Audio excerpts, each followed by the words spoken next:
আল্লাহ আমার তো বাবা নাই আল্লাহ, আল্লাহ কিছুদিন আগে আমার বাবা আল্লাহ বিদায় নিয়ে গেছিল আল্লাহ, এই কবরে আমার বাবা শাহিদ আল্লাহ, দুনিয়ার কোন গুণের কারণে যদি আমার বাবা কবরে আটকা পড়ে থাকে আল্লাহ, আল্লাহ তার সন্তানাতি হয়ে আল্লাহ আমরা মাফ চাই, আল্লাহ তুমি মাফ করে দাও। ডাকিব আমরা বাবা বলিয়া, কারে ডাকিব আমরা দাদা বলিয়া, ও আল্লাহ কারে ডাকিব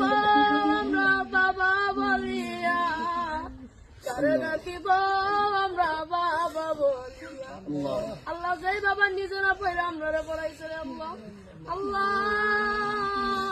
আজকে সেই বাবা অন্ধকার কবরে আল্লাহ, আল্লাহ তুমি আমার আপনার কবরটা জান্নাতের বাগান বানায় দাও। আল্লাহ আমার দাদা নাই, দাদি নাই, নানা নাই, নানি নাই, আল্লাহ দাদা দাদি নানা নাই, কবরটা জান্নাতের বাগান বানায় দাও। আল্লাহ তারা তো দুয়ার আসে বসে থাকে রে আল্লাহ, আল্লাহ তারা দুনিয়া আওলাদ পাঠাইছে আল্লাহ, তারা তো আজকে অন্ধকার কবরে, তারা আওলাদের কাছে আল্লাহ সাহায্য চাই। আল্লাহ তুমি তো তোমার হাবিব বলেছে